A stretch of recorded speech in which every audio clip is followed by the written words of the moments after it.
hospital, they'll put them in. Yeah, mine's well. Call to order, August 9th, 2021, 5 PM, Town of Shindig Budget and Personnel Committee meeting. And we have no public comment that I can see back there. So I will call for approval for the agenda, adoption of the agenda with one change. We've added a closed meeting after the comment section, committee member comments section, in accordance with the Code of Virginia evaluation of senior staff. So moved. Second. All those in favor signify. Aye. Aye. First on the agenda here is discussion of CPD and EMS staffing. So Mike, I'll turn that over to you. Mr. Chairman, thank you. Chief Fisher is going to discuss with you some staffing needs that he has. Let's have it. All right, as we had spoken earlier in one of the meetings, I believe it was back in May, April, May, right after the Delmar, Delaware officer got killed, I brought it up that, you know, in my original interview with the town for the police chief's job, that I had stated that I didn't want to see any officers working by themselves. That brought it out, more to the forefront for me.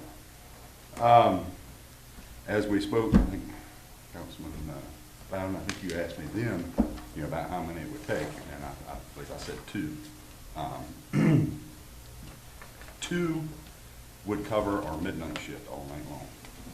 I don't want anybody to be under the impression that two more officers would allow us to have two people on every shift every 24 hours. We're still going to have a little bit of lax where there would be one officer on if we were to get two more officers, and not taking into effect sick leave, vacation, and things like that also. So my main focus right now is, because I'm thinking it would probably take 4 to 5 officers to have a true 24-hour two officers on coverage. So I'm back to my original request for two, because that's going to get us a lot further than what we are right now.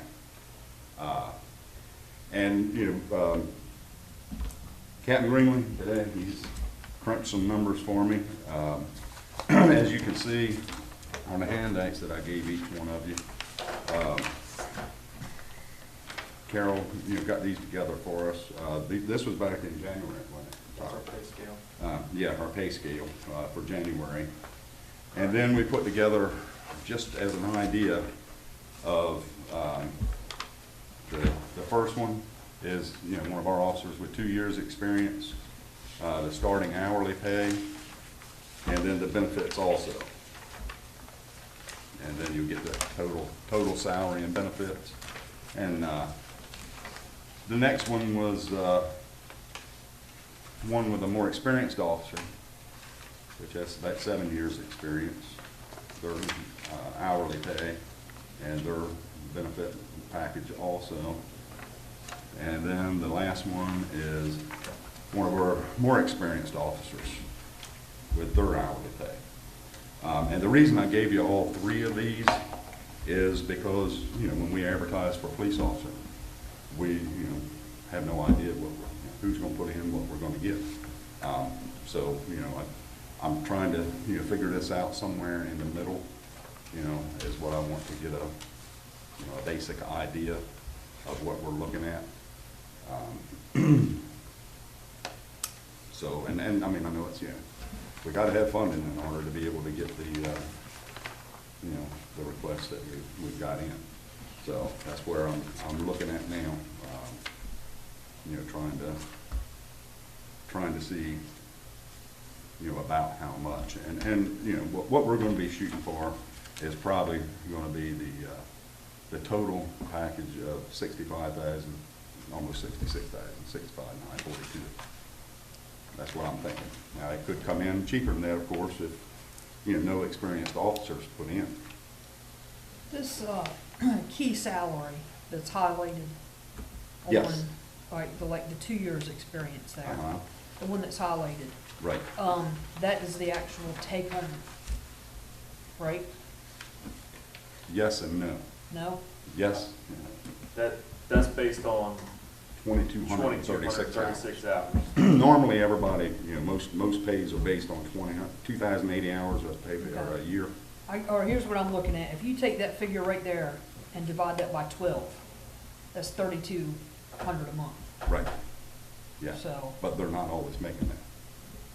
That figure's based on 86 hours of pay period, which we do on the police side, because the officers can work up to 86 hours before they have to be paid overtime. So what are we at now as far as numbers? How many do you have employees? Right now, we have 10 officers, including myself. We've had 10, probably 25 years. So we're at 10. What are we budgeted for in '22? Budget, just what we have. There's an SRO position, I'm sorry, Rob. Yeah. There's an SRO position which is at least partially funded by a grant that we have not hired yet. And there are some promotions in there as well. And The the investigator investigator position. position, which is a new position. Yeah. So we're funded for 11. 11 and 75%, right? You're About funded, 12. yes, you're funded for 11 and about 75% of the 12 work, which is the SRO. Okay. So 11.75, I got you. And but we're only at 10. Right now. Right, yes. And hopefully we can keep those 10 with the way things are going. That's, my fear is the state police are being handed out bonuses and other compensation. The counties, both counties are in need of officers. And I know they don't want to steal from each other, but if we have an officer that's making 17 here and can make 20 down the county, Yes, sir. you can't begrudge him for going down the county and making $20. We've got, and we've done this in the past, we've got to keep track of what they're getting down there so we don't have attrition. Because we don't want to lose anybody we've got, because we know how hard it is to replace them.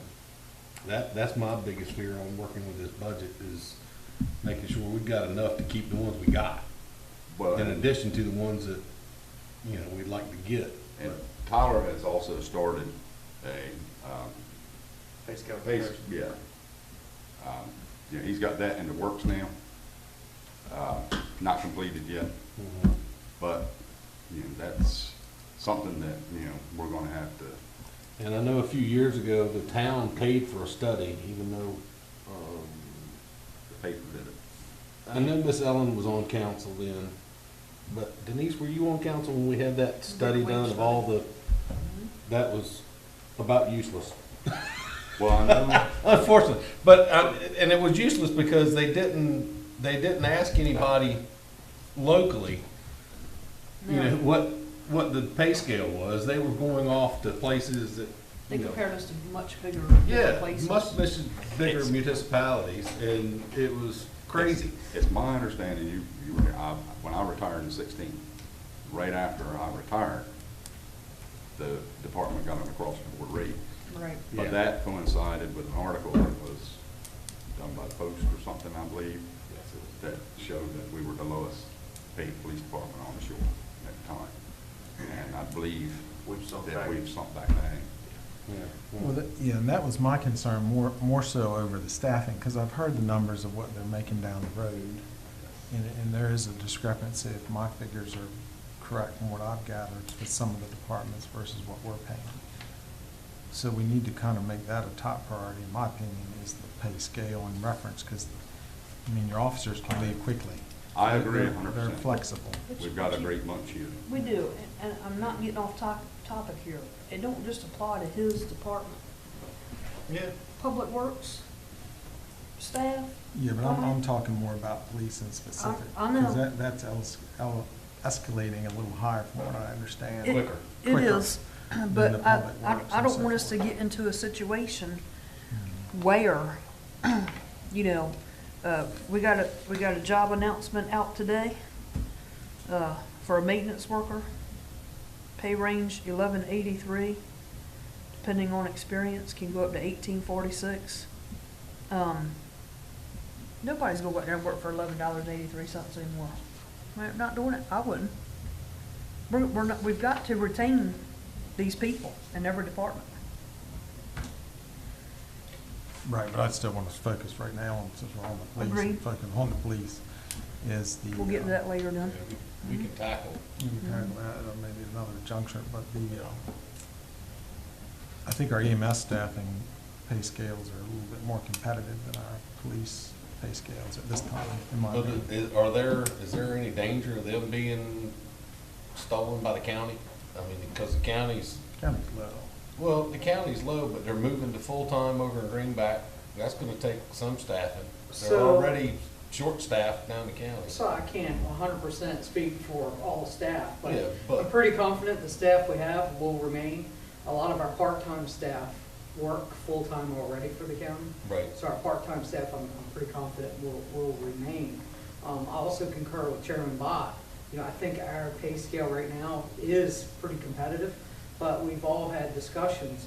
If you can go to McDonald's and, you know, Make work, $15. nothing against McDonald's, everybody has a point here in life, and we need somebody from McDonald's. When I'm hungry, need a quick burger, hey, whatever, I'll pay it. But, you know, when we start moving those pay scales up, then you have people that have technical skills, that have had to go to training and so forth, then we're gonna start being behind the eight ball. So I think it's something we all need to talk about looking forward.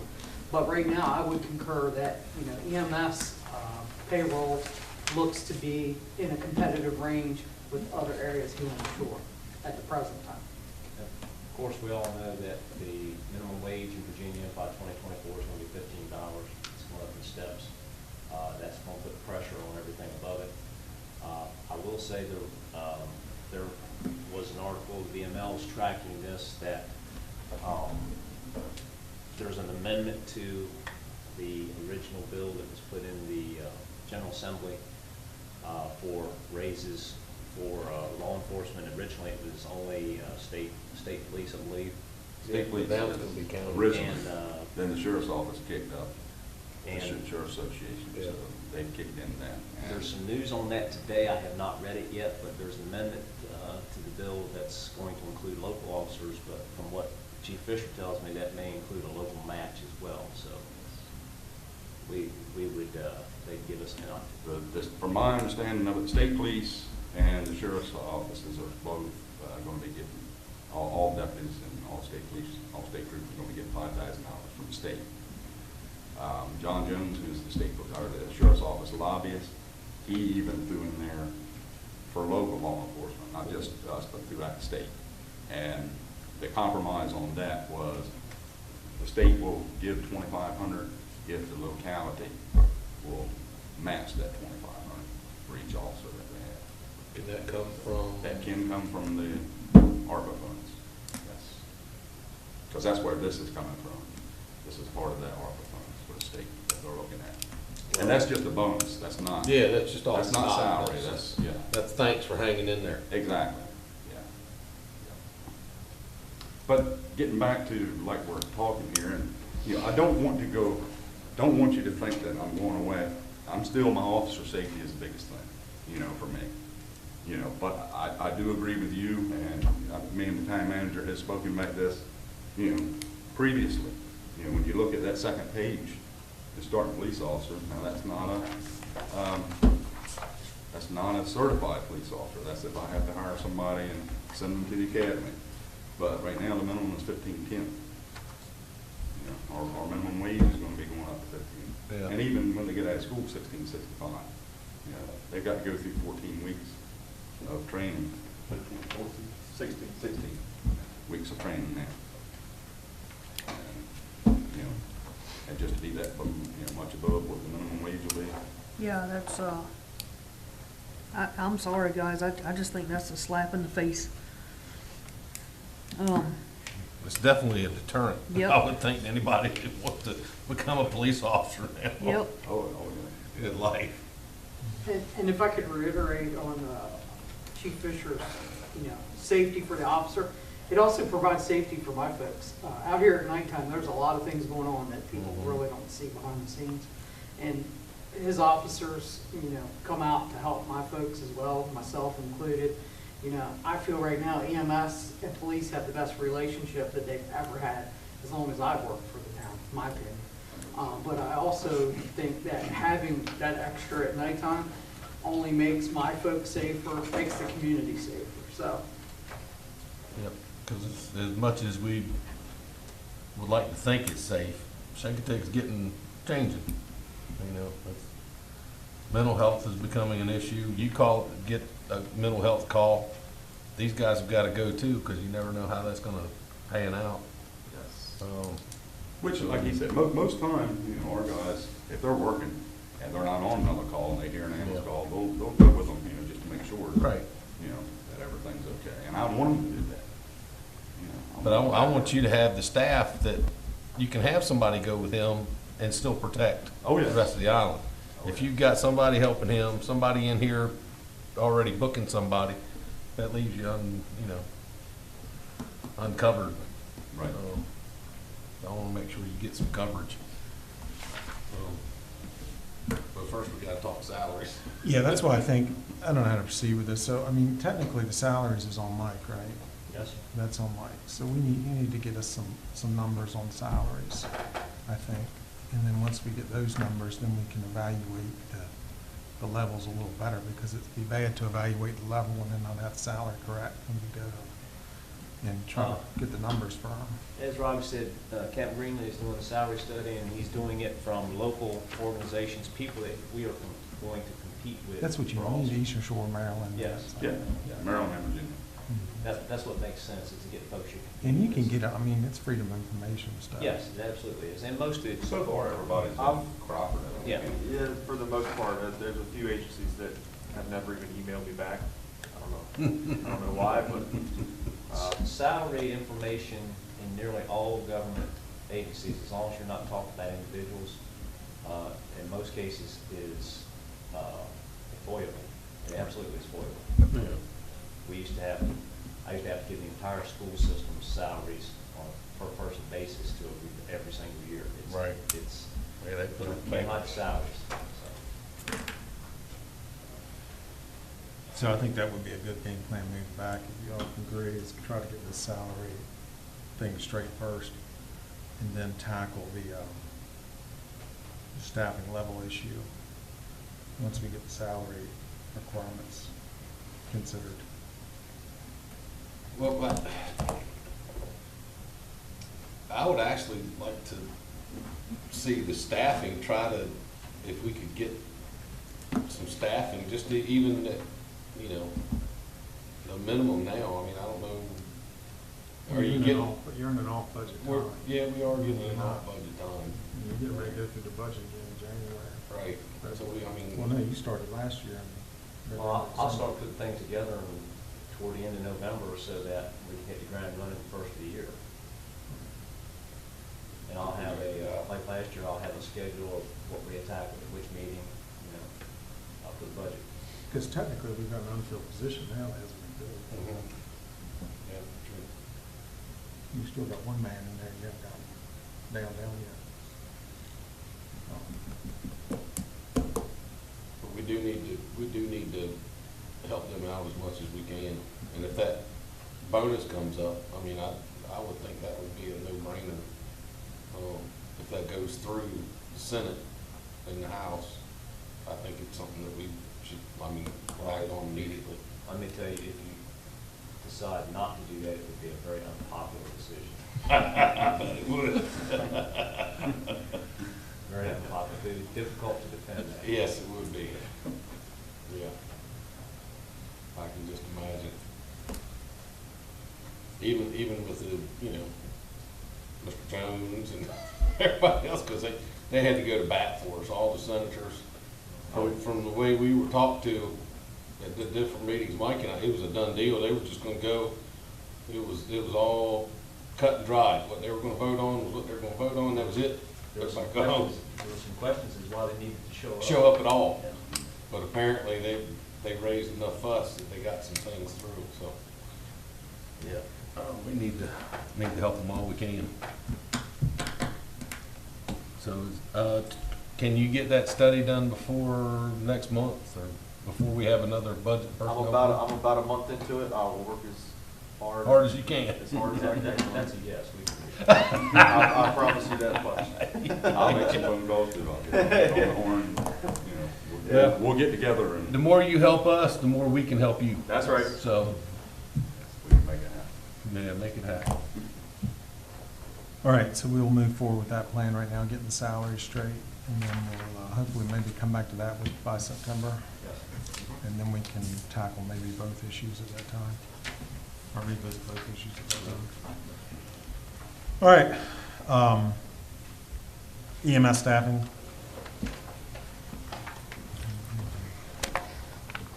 So as you remember, in November, the fire company came to you, said they needed more staffing, and we worked to come up with a plan. We wanted it to be measurable, and looking at what we've got right now, it's working. The amount of calls that we've had over the last 5 months, it's been amazing. The amount of people that have been here, and unfortunately, while they are here, we do have them get injured or sick. And also, when we talk about the community health overall, from the those folks that need behavioral services and things, the police and us again are working together on a lot of those calls, almost daily at some point. So again, what we're doing is working. Like I told you then, I did want it to be measurable, and it will continue to work up through about the middle to the end of October. And then we're going to have to start backing our hours down, which I anticipate being a reasonable thing to do once we get to the middle or the end of October after the Oyster Festival time. Things should start to slow up. We can extra staff Thanksgiving. We can extra staff around Christmas. Those trendy times where we know we're going to have more people here. Of course, we don't know what that's going to look like coming forward. So again, I've started putting together some more plans moving forward. Again, ones that are going to be measurable, but also that are going to make sense for the community safety as well as our visitor safety. We are looking at being short, doing the plan that we're doing right now. We're going to be under roughly 4,500 hours for the entire year. Okay, and as you know, we're using 9 full-timers and 17 part-timers to accomplish all the hours. So, the 4,500 hours can easily be made up with the part-timers, but again, that 4,500 hours is going to cost us a little bit of money. About $80,000 is what that cost would be to increase that coverage, that you had 3 people 24, and then 1 person from 8A to 8P. So we're staffing 2 ambulances from 8A to 8P, and then an ambulance and a half essentially from 8P to 8A. Like I said, it has been working, and I don't see any need to change what's been working, other than we may need to put more hours to it. However, with 26 people on staff, 25 not including myself, all 25 folks require supervision. Obviously. Plus, we're working emergency management. We're working our reporting for emergency management, our reporting for our patient care. We're working a lot of different things. We've been busier than we've ever been, which is a great thing, and hopefully hurricane season won't provide any extra to us. We don't need that right now. But with that said, with 25 employees, there is the need for an additional supervisor. We have no levels of supervision within the department other than myself, and that's 7 days a week, 365 days a year. If the phone has to ring, it has to be my phone, and that's fine. Come a long way in 31 years, and I'm willing to keep going. But there comes a point in time where I think efficiency is going to be compromised, and I'm not so sure that it's not being compromised now, because I'm stretched in so many directions that I'm only given a percentage of this and a percentage of that to these programs, as opposed to the 100% that I should be giving the programs. So I got looking at it, and to add a supervisor would be a 2,080 hour a year job, of course, would be a salaried position. It would be a working supervisor. So it would be a supervisor that would, just like myself, go on the streets. Probably a little bit more than what I go on the streets now. Actually, it'll probably be a lot more than what I go on the street now. But again, looking at that doing some salary comparisons along the way of other supervision and so forth, the position would run with benefits, top end, about $83,000 for the year. That's with benefits. Because again, you get the employee for one price, but then when the benefits kick in, you are looking at a good 18 to 20,000 additional dollars. So when I got looking at that, if you put the 4,532 hours and the 2,080 hours together, you run into 6,612 hours with a true cost of $161,422 and some change, which is kind of significant in my opinion for, again, what we do with our part-time employees, the amount of hours we cover and so forth. So when I got looking at the hours, and again, telling you that, hey, we need some more hours, but I don't know that we need to cover every single day, because there are still going to be days where I feel that being shorter staffed is acceptable. And again, Murphy comes around. Unfortunately, we're not perfect at it, but I think we do a really good job at it. So with that, each of our current 17 part-timers would be at 899 hours. But if I were to take the 2,080 hours for that full-time supervisor out of that 4,532, that would back down our part-time hours, still give us extra hours to use for that fourth position, 8A to 8P throughout the year. But what it also does is it puts that supervisor in the building that I can give other collateral duties to that they can handle. They can handle scheduling. Scheduling, let me tell you, with 26 people, well, 25, 26 including myself, scheduling 4 people, different hours, 24 hours of the day, 7 days a week, 365 days a year, essentially. That becomes a challenge because somebody's always going to call out sick. Somebody's always going to double book themselves when you're using that many part-timers. It's fun sometimes. It really is. So, again, there are going to be things. Our patient care reporting system requires quite a few hours per week in order to keep that up, because every time you get it just right, the state comes in and would like you to report on the number of patients that wore green fingernail polish. So you have to build that into your reports and so forth. So again, things like that. Emergency management, unfortunately, is becoming a 40-hour-a-week job. There's so many things that's being involved, questions that are being asked and so forth now, which is a good thing, don't get me wrong. Anything we can do to make the public safer. But, some of the larger cities have an entire department to run that. We don't need that, but unfortunately, the requirements that are falling on us are requiring more hours. So, here again, if I were to walk out across the street tonight and be run over by a bus or hit by a rocket in the head tomorrow night, I think my department could move forward, especially with the other department heads trying to help, but it certainly wouldn't be efficient, and it certainly would probably take a turn simply because folks would have to take the time to try to learn what needs to be done. I'm not saying it couldn't be done, but what they need to learn for it to be done. So it'd be better for me to have someone that I could start to mentor and to train and understand some of the facets of what goes on. God forbid I die. It could happen. So that's why I think the supervisor would be a really good add, along with, like I said, those other hours. But instead of putting all those hours in, I'd like to take that 2,080 hours of that working supervisor who during the day while they're working on whatever project I have them working on that day, they would also be available for that ambulance. So they would act as that fourth person during the day. Not every day. Again, there are going to be times, especially during the summer, where we're going to have to schedule the 4 as we do now, and then the supervisor and then myself. But I can tell you there's many a day where myself ends up going out on a call because, again, we try to keep both ambulances in service. There are a few calls out here, especially the life-threatening ones, that require extra set of hands, especially when you're riding from here to Salisbury. So, again, I see nothing but positives with it. Anytime we talk money and budgetary, obviously that does throw a negative. But by taking those number of hours, 4,532, reducing them by 2,080, again, I can take and get that supervisor and roughly, well, actually not roughly, but right in the row of the prime seats of the ballpark, we'd be looking at 125,542. That's what we'd be looking for, to increase hours on that part-time side and to add that supervisor. Would be a 125, 542. That could be a little more flexible. You know, again, that's going to be something that is going to have to be tailored from a scheduling standpoint, not knowing what's going to happen. Traditionally, come middle of October, we should be slacking in calls, so we shouldn't be scheduling as heavy. And again, with that supervisor there, it's not going to matter because they're going to be able to get on that truck from 8 to 5, 9 to 6, whatever their scheduling hours end up being. So would this supervisor be someone that's already here, or would you try to go outside the agency and get somebody? Certainly, I would like to think that it could be somebody from inside that would show interest and want to do it.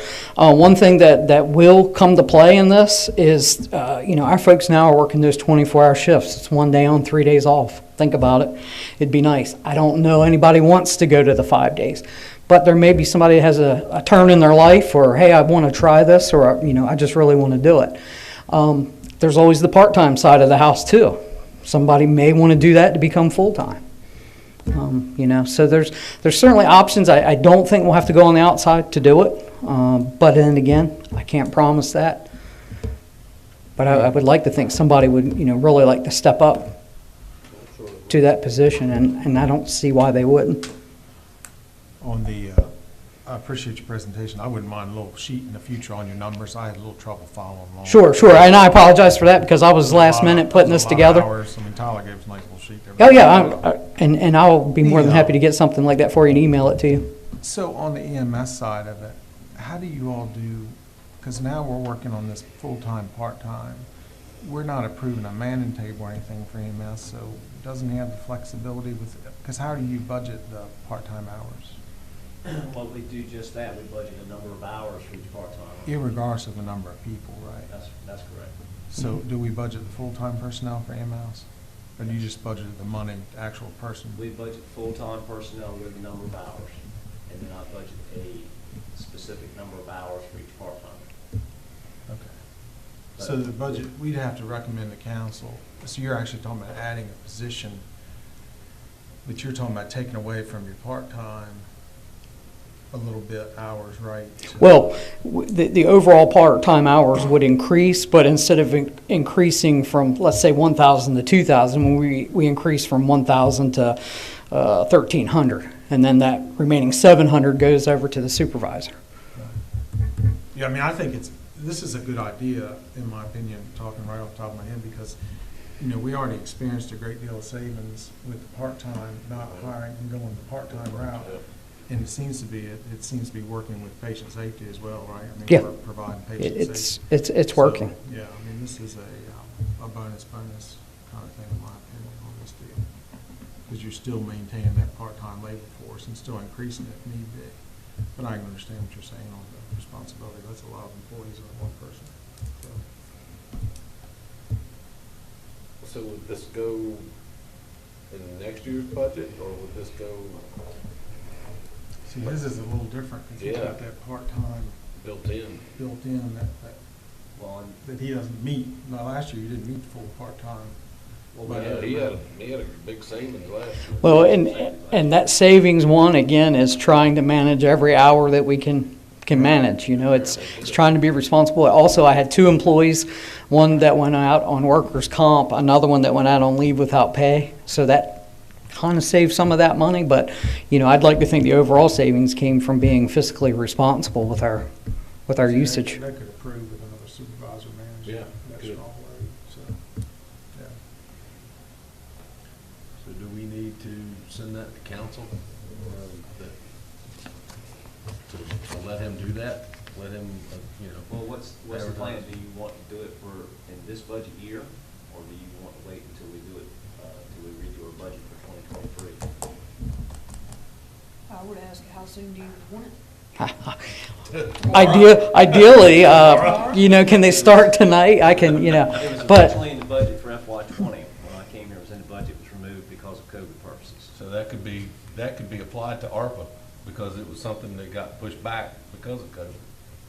Correct, but you want to be careful not to budget long-term items with ARPA funds that Sure, are going to yeah. disappear, so. Well, I Something think like this could be a money savings. You could save that money a little bit by doing it now versus waiting because you're gonna have better management of that. Right. Part-time crew. I think so, And too. I would only say you wanna push this one forward. And how would you go about that? Advertise it in-house over there? So we would advertise in-house first, obviously, because I think that would be our best move for that type of a position. Now, if you were gonna hire my position, I would say put it out to the whole world and then figure it out. But for that position, yeah, I would do it in-house. And I'm pretty confident I would get a few, and then we will have a process. Like we do for our hiring process, certainly we're gonna have a process for that. Gonna be totally different because it's gonna go up the administration side more so than it is the patient care side. So, but, you know, again, I don't see that that's anything, if it were to move forward, say at the September council meeting, I don't see any reason that it couldn't be implemented, mid-October to early November and actually have it in place. Maybe even before that, but trying to be realistic with timeframes and the way things are going right now. Yeah, I would say move on it. Yeah, I would make that recommendation, make it in form of a motion, that this committee pass it up the chain to allow the full board to vote on it. I second that. All those in favor signify. Aye. Aye. And again, to be clear, for the supervisor position, and then to add a few more hours then to the part-time side of the house to cover. Just get Mike the number so we can have it. for Sure, the yep. packet. Yeah, we'll deal with that at the council Yep. meeting. I see what you're saying, yeah. We'll Okay. have it on Monday. Yeah, I'll have it all laid out for y'all. All right, moving on to. Thanks, Brian. Thanks, sir. Moving on to discussion of transient occupancy tax allocation. You saw in our packet, I think we need to bring before council a solid, what do you call this, allocation dictated by council for that 1%, so that staff is clear on that and everybody's clear on that. You know, we saw how the motions were passed, so it wasn't real clear in the passing of the motions. It is mentioned that there was discussion on it, but it wasn't officially kind of declared. So we need to kind of have give council a recommendation, I think, from our committee on how we handle that 1% increase. If we want it to go to public safety, if we want it to stay general fund, if we want it to go to one specific division over another. And the reason this is important as well, because it's a good deal of money. So that is I'll open up floor on that. It doesn't mean that we actually have to take that budgeted amount and spend it every year. It could be put in an account, right? And Well, the way we would track those funds, I mean, you see the motions in front of you. The motions, in neither of the motions that were passed, was there a mention of how to allocate the extra 1% of funds. So depending on what the committee recommends and the council agrees to or votes on, it could be allocated for a number of reasons. I would recommend that we adopt a resolution that describes the way that the council wants these funds spent. Once that's done, whatever reason the council votes to allocate these funds, whatever they agree to allocate them to, we will track them separately in the office under a sub-account, just like we track drainage funds, boat ramp funds, and things like that. It'll be a separate account. Every time the ladies post transient occupancy tax, they will post that 1%, or actually 20% of the total, to that specific account. So there'll be a running balance, a daily running balance of that account, and we will know how many funds are in that account. I think it's important as well to delineate, for instance, if you're going to make it public safety, to delineate what things should qualify as public safety. Is it specifically and only for the use of personnel? Should it be for equipment for specific divisions? I mean, there are a long list of things, and I gave you some things that could qualify, that it could be. I think it's important, though, that we identify those. And as equally as important, I think it should be done sort of like what's done with boat ramp funds. The Harbor Committee makes a recommendation on how to spend those funds, and it goes before full council. So it's basically like the committee, and pick a committee that you want, budget and personnel, public safety, whatever. Pick a committee that says, yes, these funds, or this particular project, or this particular position should be funded with these funds, and we make that recommendation to the council. So basically, the committee is qualifying them, and the council is approving. Well, we have a public safety committee, I believe. Yes, we do. Chair, right? Yep. Yes, we do. So, I mean, I would think that we would put these funds in an account, let public safety deem them and come before full council. With all due respect to everybody sitting in this room, when that was passed, and you can see right up there, it says there was considerable discussion concerning the use of this revenue. Clearly, in my mind, I voted for that extra 1% to go directly to Robbie and Brian for their departments. And that's what I had in my mind. If Matt was here, which he's not, I think he would tell you the same thing. Miss Ellen, I don't know if you remember or not. I sure do. And initially, it was supposed to be just EMS a long time back, but somehow something else got thrown in there. But it was, and you remember, some of you, how many fingers got pointed at me that it was supposed to have been set into the budget for EMS. Am I correct, Brian? You remember? That was many years ago. You're on the spot, that- Brian. But, You're on the spot. Take that Yeah. mask off. Many fingers. yeah, So yeah, there was a lot of discussion. Yeah. The one that I'm going back to with you, there was discussion over that meals and occupancy was supposed to be paying the salaries of EMS. Yes. Okay, which wasn't set up that way, it was the general fund, but I think there was discussion way back when, It was. like in 1990, when this was all come to be, for it to be Right. that way. It never happened that way. So then it transitioned into, whatever meeting it was, I think it was in 19, that then that money should be allocated Yes. to help A separate move, fund. move EMS along, and then police also. So Yes. it became public safety, police, and EMS. Right. I think what happened was me and Brian both hit Jim, Mr. West, at the same time with extra staff. And I think he brought it up We- to add this 1%. we clearly discussed, because salaries, you needed more people, salaries were We going both up and did. up, yep. And that extra 1% was to go to both of your departments for salaries. Because we knew, or we said more than once sitting up here, because of the transients, or the people that are putting the stress on the system, that it would go for that. And And it was asked to be approved for that January, but then it was pushed back so that Because- the business owners right. had time to Right. readjust their scheduling and their Because they business. had already taken reservations. right, Yeah. they'd already taken reservations. Let me interject here just a second. I talked with Mike about this. The problem with allocating that 1% is that it's a variable revenue. And we're talking about those two departments are fixed cost labor departments. I don't know that we don't want to technically allocate a variable revenue to a because then what do you do if you don't have a good year? You have a hurricane, you have another pandemic that shuts us down. We don't have revenue. What do you tell the guy whose salary is based on that revenue? I'd rather see the departments maintain off the general government revenue versus trying to tie them into a variable revenue source. Because like this year, we're having a blockbuster year on TOT, but we may not in the future for some reason. I don't know how we get around that issue. Have you thought any more on that, Mike, from that Well, standpoint? as we discussed previously, I feel, and we know we basically balanced the budget this year. The way we got those last few dollars was increasing our revenue, basically, to account for it. Fortunately, we're making the revenue.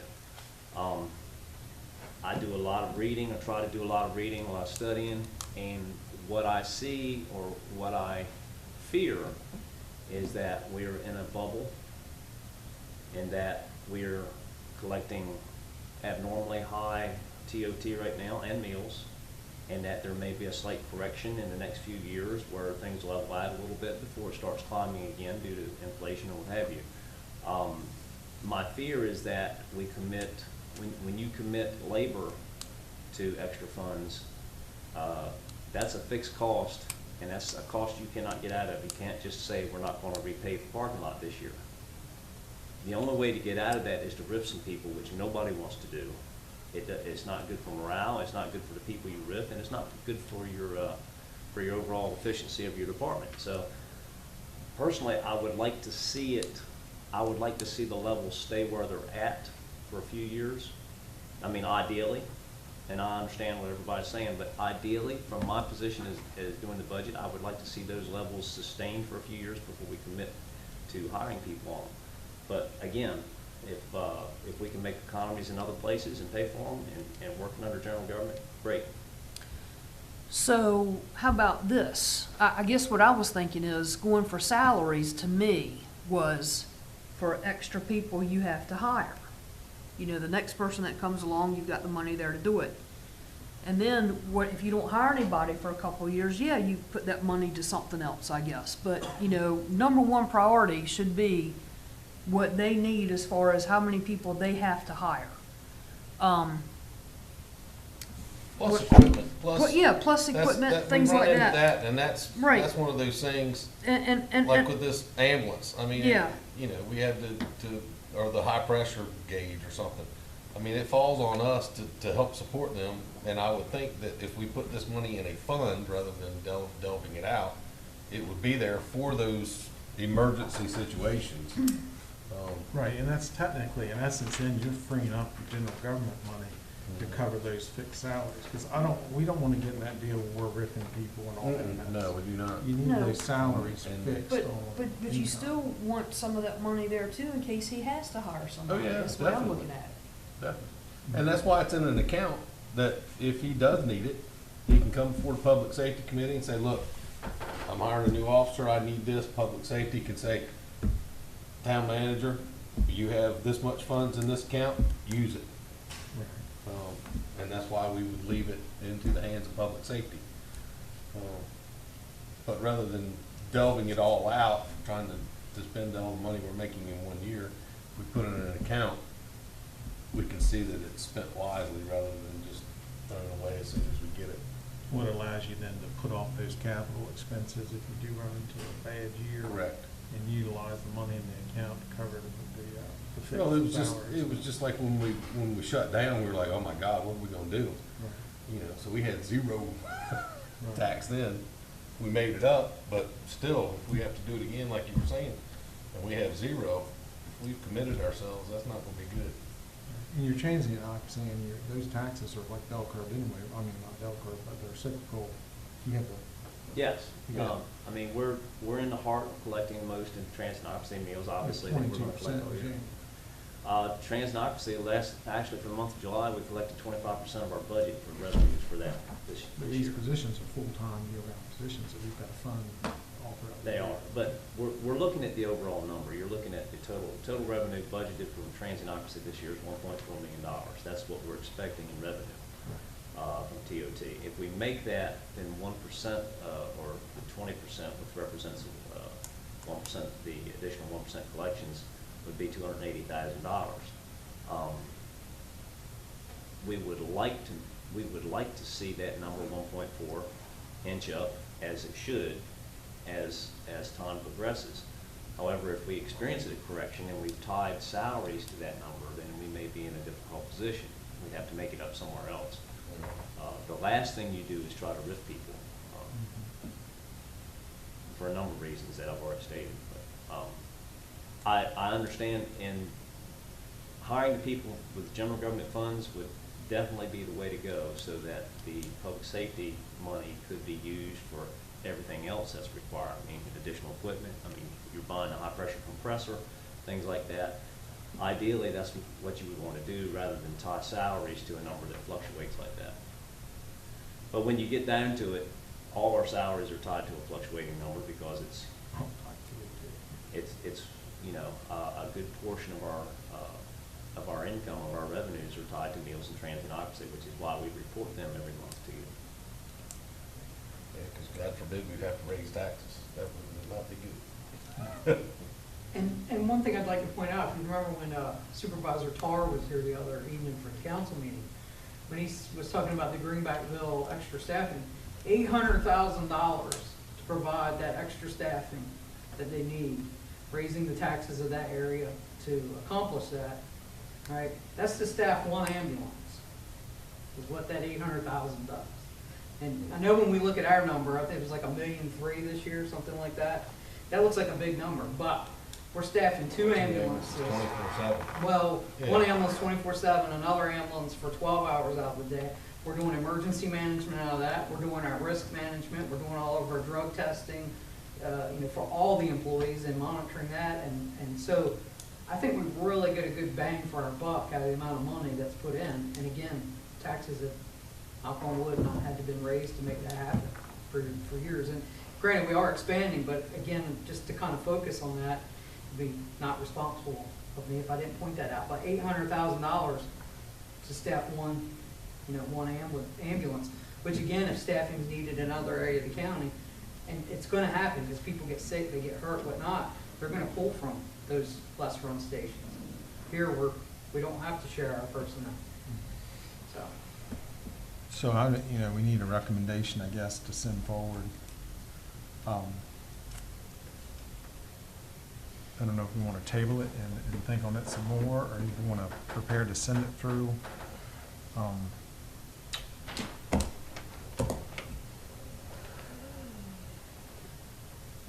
Well, my recommendation would be to put that 1% into a public safety line item that the Public Safety Committee can draw from.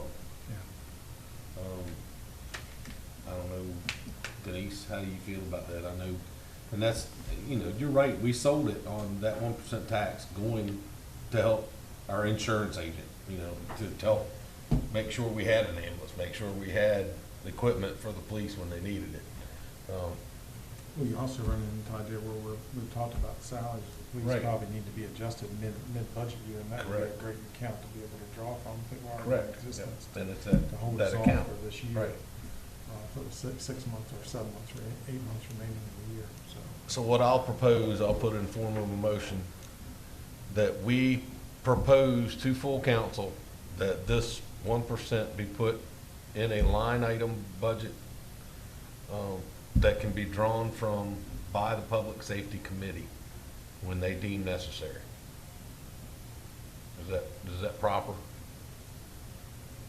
I'm asking somebody that knows Robert's rules.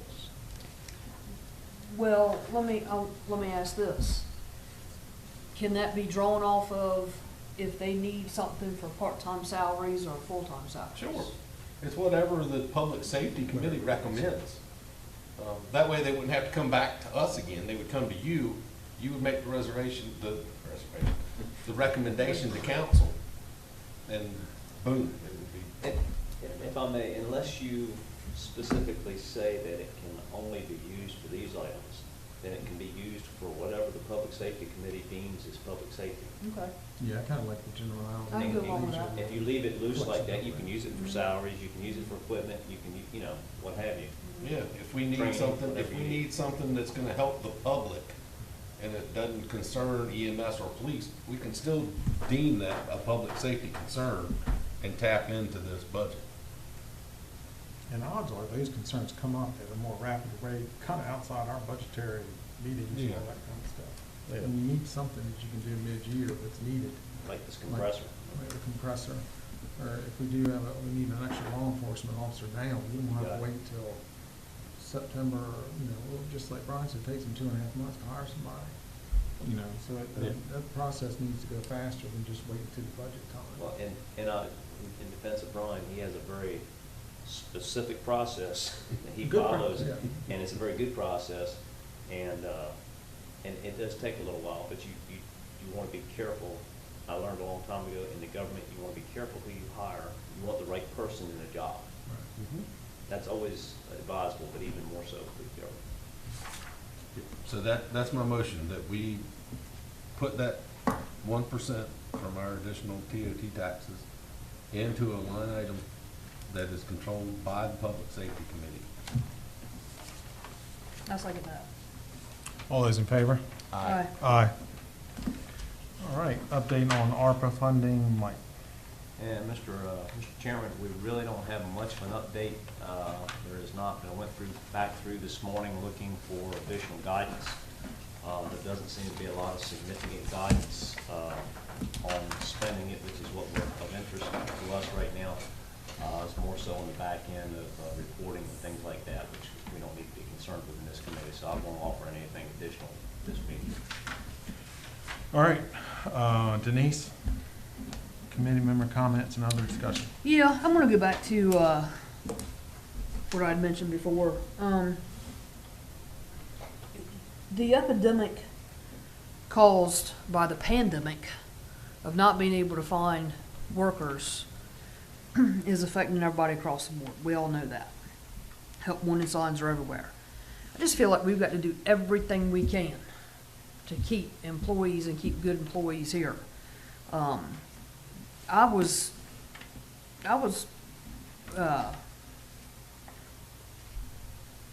I don't want to say shocked because nothing shocks me anymore, but to find out that right now we're advertising for a maintenance worker because evidently we've lost somebody. And, you know, I'd like to know why we lost somebody. Is it retirement or did they quit?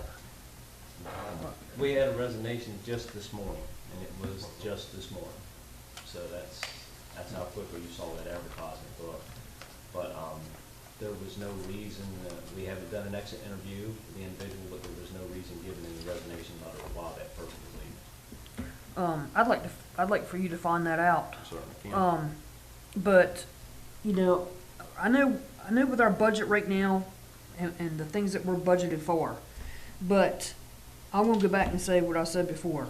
$11.83 an hour is not going to cut it this day and time. We're going to have to also do, you know, talk to other, just like Tyler's getting ready to do, you're doing, we're going to have to talk to some other communities up and down to compare what we're doing because, and again, I'm like you, Brian, you know, we need people that work at McDonald's. We need people that are working at these, you know, other jobs. But there are some people that wouldn't even roll out of bed for $11 an hour. And that's just the way it is. I want us to, we have excellent employees, and I don't think anybody in this room is going to disagree with me on that. And we need to keep them because they're few and far in between. And when somebody at McDonald's or Best Buy or something like that is making $2, $3, $4 more, $5 more than our EMS, our police officers, or maintenance workers out there, and I know some of those maintenance workers have some certifications with them, with running equipment and things like that. You know, they need to be compensated, well compensated. So I hope we can hold on to what we got, get through this budget year, and next budget year, we're going to have to seriously look at wages for our employees. Robbie, Brian, Tyler, thank you. Thank you. Father? I just want to sort of echo Denise and thank them. They do a wonderful job for our community. And thanking them is a good thing, but we need to pay them. So that's all I got. We got to pay for what we get, and we've got good stuff, so Yep. we've got to pay for it. And you get what you pay for. True. Well, No, you do. I'll agree with You get you. what you pay for. When we talk wages, when any business talks wages, as Arthur and I know, you look at your rate of attrition, and then you look at your ability to hire. If you're unable to hire and you don't get good applicants, and you raise the price. If you have a high rate of attrition, which we do not have a high rate of attrition at this point, then you have to really revisit things. I mean, I think you guys are doing a great job in what you're doing, and then you need to come to us when we have these discrepancies that have occurred, especially in law enforcement, because I hear a lot of what's going on up and down the shore as well as everybody else. And I know there are some great discrepancies now, so good job on all of yours part. So at this time, I am going to entertain a motion going to a closed meeting in accordance with 2.2-3711A, A1 of the Code of Virginia, and evaluation of senior staff. So moved. Second. All those in favor, signify by saying aye. Aye. I-